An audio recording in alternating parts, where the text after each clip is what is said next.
Nous allons entrer un peu plus dans la linguistique de la langue des signes en voyant deux questions fondamentales, deux questions de base. D'une part, la question des paramètres et d'autre part, la question des catégories. La question des paramètres, c'est un peu les niveaux phonologiques de la langue des signes. On peut distinguer dans les signes différents paramètres. D'une part, des paramètres manuels, d'autre part, des paramètres non manuels. Dans les paramètres manuels, on distingue la configuration, l'orientation, l'emplacement et le mouvement. Et dans les paramètres non manuels, la direction du regard, l'expression du visage, les mouvements labiaux et la posture. Bien sûr, le premier paramètre le plus évident, c'est la configuration de la main. On a vu tout au long des vidéos jusqu'à présent de nombreuses configurations comme la main plate, l'index, deux doigts serrés, deux doigts écartés, quatre doigts, etc. Un grand nombre de configurations, mais en nombre limité. Bien sûr, un même signe avec deux configurations différentes aura de sens différents. Chaque configuration de la main est susceptible d'avoir différentes orientations.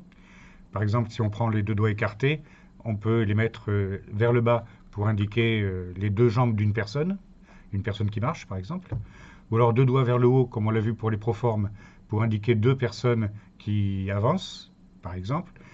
Les deux doigts qui peuvent servir pour, par exemple, le verbe regarder, donc qui symbolise les yeux, ou le verbe lire, toujours avec les deux doigts écartés.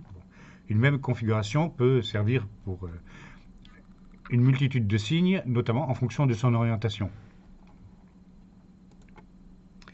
L'orientation donc dépend du placement des accents, du locuteur, de la hauteur, comme on l'a vu par rapport aux espaces présémantisés, du temps par rapport aux trois lignes du temps que l'on a vues, etc. Le deuxième paramètre important, aussi, le troisième paramètre important, c'est l'emplacement. Un même signe peut être exprimé dans des emplacements différents et cela peut donner des sens différents. Notamment parce que le corps est très chargé de symboles en langue des signes et l'emplacement du signe donc peut être tout à fait signifiant. Par exemple, tous les signes qui concernent la connaissance ou l'intellect, la plupart sont signés au niveau du front, comme le signe, par exemple, réfléchir, penser, idée, connaissance, savoir. Beaucoup de signes qui sont faits au niveau du front, c'est tous les signes qui concernent l'intellect, par exemple. Et de même, donc, l'ensemble du corps est très symbolique et l'emplacement, donc, est signifiant.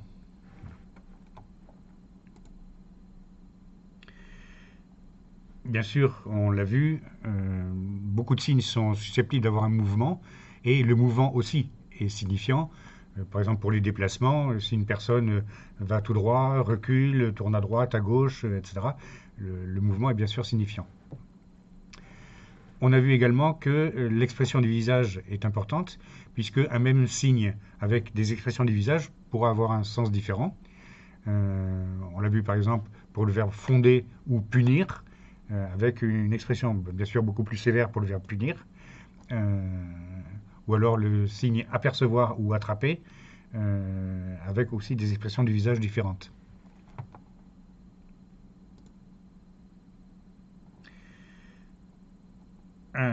On a vu aussi que le mouvement des épaules est important. Par exemple, lorsque l'on place deux personnages, un à droite, un à gauche, le simple mouvement des épaules et la direction du regard suffisent pour savoir qui dit quoi à qui s'exprime. Et c'est le mouvement des épaules et la direction du regard qui permet d'attribuer un rôle et de savoir de qui l'on parle. Un certain nombre de signes sont accompagnés de mouvements labiaux qui n'ont rien à voir avec le français signé. En français signé, on articule des mots du français. En langue des signes, on n'articule pas de mots de français, mais la bouche peut avoir une forme d'expression. Par exemple, tout ce qui est explosion peut avoir des mouvements de bouche comme ça, et des souffles qui accompagnent le signe. Est-ce que c'est un paramètre important ou secondaire? Là, il y a des débats entre linguistes, mais je ne vais pas rentrer dans les détails.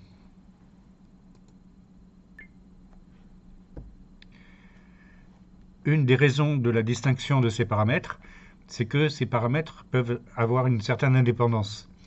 Par exemple, une des formes d'expression en langue des signes, un peu particulière, notamment pour donner un certain effet rhétorique, ou bien pour faire des jeux de signes, consiste par exemple à choisir une configuration de la main et de faire tout un récit ou toute une suite de signes avec la même configuration.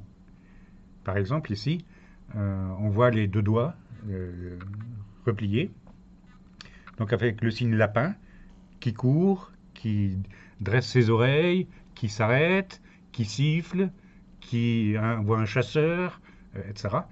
On peut faire tout un récit comme ça en gardant la même configuration de la main, ce qui n'est pas naturel en langue des signes, ce qui est une forme d'expression particulière, mais qui donne un certain effet, qui met en relief une partie du récit.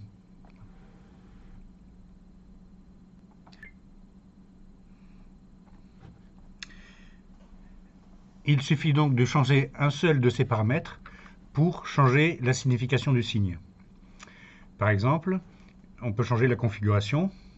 Par exemple, si je prends le signe avion, on peut faire le mouvement de l'avion qui décolle, qui s'envole. Le signe avion normal, c'est comme ceci. C'est la configuration en Y, avion. On voit les deux ailes. Il suffit de redresser, par exemple, le majeur pour faire le signe avion de chasse. Simplement, le fait de dresser un doigt en plus change la signification d'avion à avion de chasse. Voilà. On peut bien sûr changer l'orientation, on l'a déjà vu, comme je te demande, tu me demandes. On peut changer le mouvement donc, du véhicule qui tourne à droite ou à gauche. On l'a vu par exemple pour la direction du regard, c'est très important, notamment lorsqu'on passe du dialogue en transfert personnel, c'est-à-dire le fait de jouer un rôle. Ce qui change, c'est le fait de regarder l'interlocuteur ou pas. On l'a vu donc pour l'expression du visage, où on change d'expression et on a une autre signification. Donc ces paramètres sont indépendants et le fait de changer un seul des paramètres peut suffire pour changer le signe.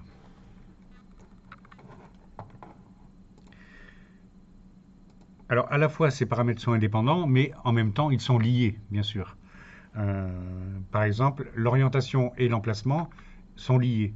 On l'a vu pour, par exemple, tous les verbes orientables, comme le fait de lire un livre. Le verbe lire est forcément en direction de l'endroit où on a placé le livre. Si on lit vers le sol, si on lit la fiche vers le haut, si on lit... Bon. L'orientation n'est pas libre, elle est liée à ce que l'on lit, à l'objet. Voilà. Donc les paramètres sont quand même liés.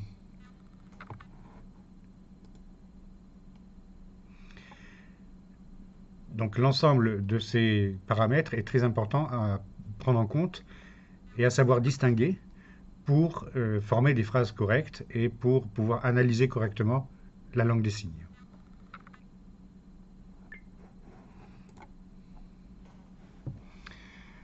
Même s'il y a des débats entre linguistes pour notamment l'importance de tel ou tel paramètre, cette question des paramètres est quand même plus simple que la question que nous allons aborder, qui est celle des catégories de signes.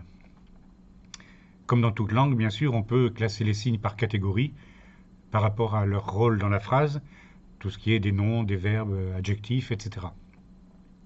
Mais les catégories, évidemment, ne sont pas les mêmes selon les langues.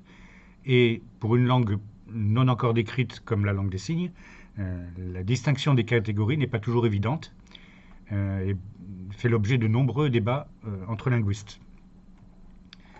Pour donner quelques exemples des difficultés que l'on rencontre, un certain nombre de signes sont très proches entre les noms et les verbes. On voit par exemple ici le signe ouvrir la porte ou porte. Quel est le nom, quel est le verbe? C'est pas toujours évident à distinguer. Pareil pour le signe balayer ou balayer.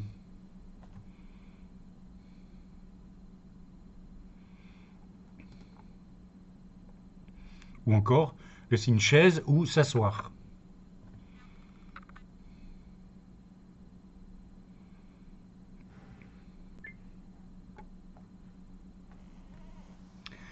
Ainsi, selon les cas, le nom a un mouvement moins ample et répété 2 fois, comme porte, alors que le verbe a un mouvement sans répétition, comme fermer la porte ou ouvrir la porte. Dans d'autres cas, le nom a un mouvement sans répétition, comme interprète, tandis que le verbe a un mouvement avec répétition, comme interpréter. Ou encore, le nom et le verbe ont un mouvement et une répétition identiques, et c'est l'ampleur du geste, du mouvement, qui permet de distinguer les deux, comme entre chaise ou s'asseoir, comme voiture ou conduire une voiture, comme appareil auditif ou mettre ses appareils auditifs, etc.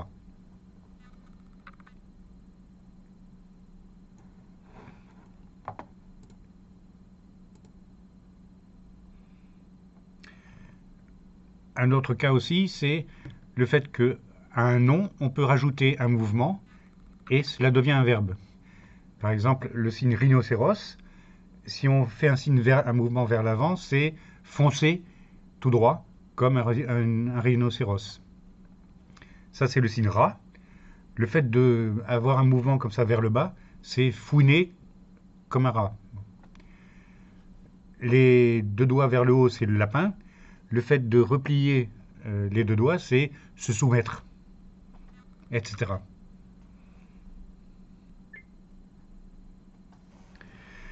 D'autres questions de catégorie posent aussi des problèmes. Par exemple, la distinction entre les noms et les adjectifs. Bien sûr, en langue des signes, il existe tout un tas d'adjectifs qui sont indépendants et qui sont en général placés après le nom. Là, on voit par exemple chaud ou froid.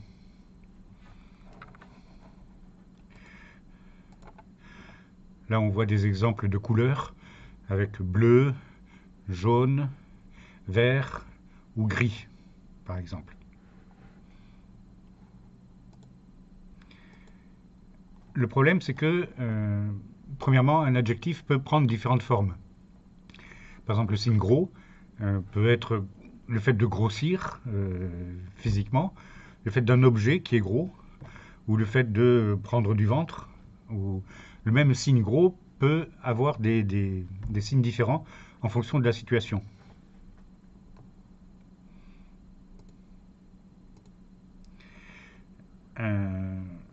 Il arrive aussi très souvent que l'adjectif est inclus dans le nom. Par exemple, pour les signes petits ou grands, très souvent, ils ne sont pas signés de manière indépendante du nom, mais ils sont inclus dans le signe du nom. Par exemple, on peut faire un petit tableau ou un grand tableau. Ce sera le même signe, mais l'adjectif sera compris dans le signe. De même, on peut faire une petite maison ou une grande maison. Ce sera un seul signe, mais qui comprendra à la fois le nom et l'adjectif.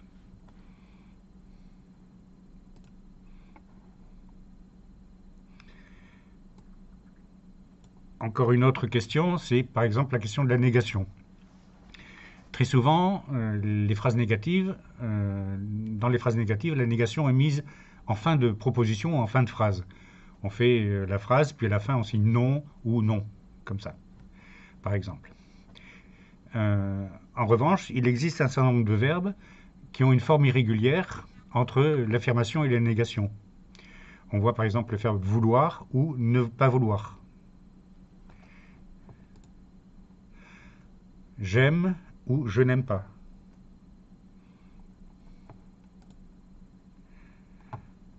Avoir ou ne pas avoir.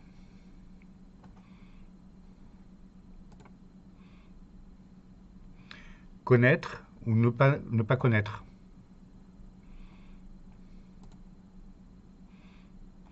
Ou encore savoir et ne pas savoir. Donc la négation, parfois est indépendante et mise en fin de phrase ou de proposition, parfois elle est incluse dans le signe du verbe. Encore une autre question de catégorie qui est particulièrement difficile,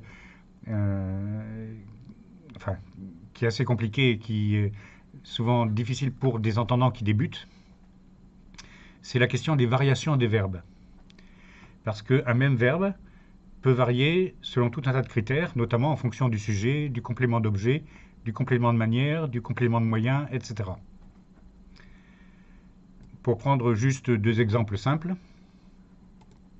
si on prend le verbe boire, le verbe générique boire, c'est bon, comme ceci, boire. C'est très visuel. Ce signe générique, sous sa forme neutre, est relativement rarement utilisé en situation. En situation, le verbe est adapté à la situation donc en question. Par exemple, on peut boire un verre, auquel cas la main prend la forme du verre et on boit non pas avec le pouce, mais avec la forme du verre. Si c'est une flûte à champagne, on tiendra le bas de la flûte et on boira comme ça. Si on boit à la paille, par exemple, on tiendra la bouteille et on boira avec la paille. Si on boit carrément à la bouteille, on tiendra la bouteille et on boira à la bouteille.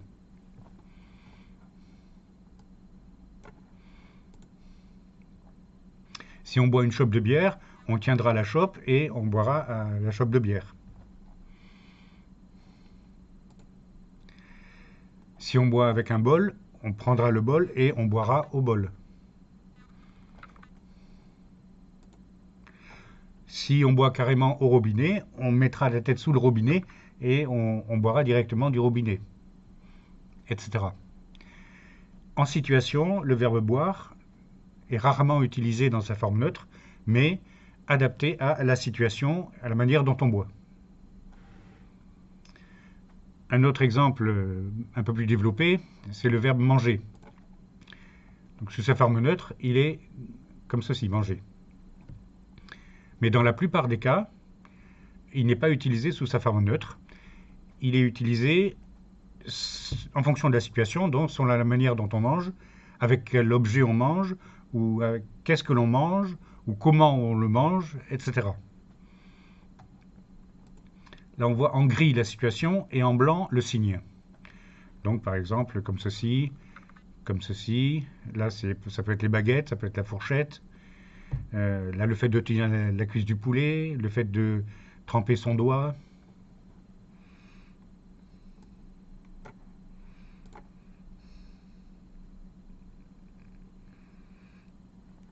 On voit de nombreuses formes possibles.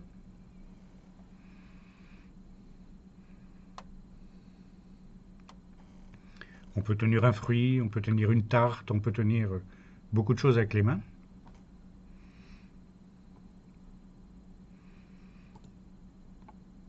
Encore d'autres formes.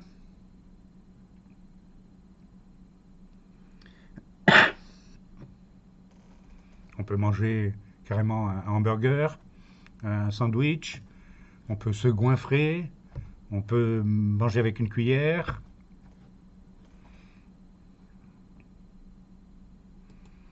Encore d'autres formes. On peut manger des tartes, des cerises, grignoter, etc., etc.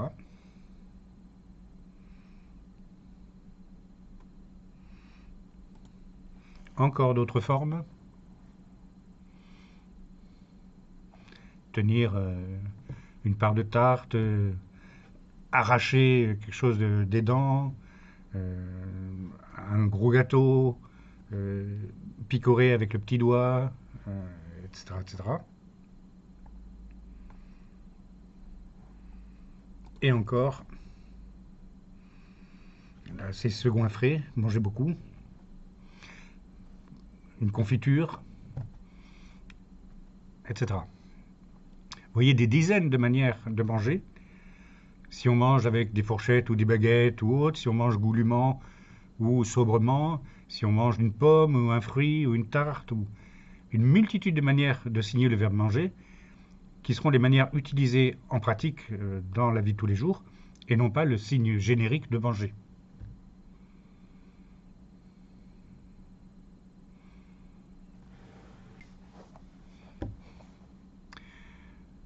En plus des questions de paramètres ou de catégories, il existe bien sûr un très grand nombre d'autres questions de type linguistique qui ne sont soit pas encore étudiées, soit qui font l'objet de débats entre chercheurs. Pour prendre juste un exemple, donc l'exemple des niveaux de langue. En langue des signes, comme dans toute langue, il existe de différents niveaux d'expression, avec des registres plus soutenus ou plus courants ou carrément argotiques. Pour prendre un exemple, là, ces trois signes ont le même sens, mais avec des niveaux de langue différents. Ça, c'est le signe s'étonner avec le registre soutenu, c'est le fait d'avoir les yeux qui s'écartent, qui s'écarquillent. En registre courant de la vie quotidienne, ce signe-là, c'est être bouche bée. Et en signe plus argotique, c'est avoir la gueule béante carrément qui s'ouvre, comme ça. Voilà. Donc c'est le même sens, mais avec des styles différents. Et on voit très nettement que entre jeunes, ce sera plutôt le style argotique. En conférence, par un président d'association, ce sera le registre soutenu. Et on voit très nettement des vocabulaires, des types de registres qui sont différents selon les situations. Voilà.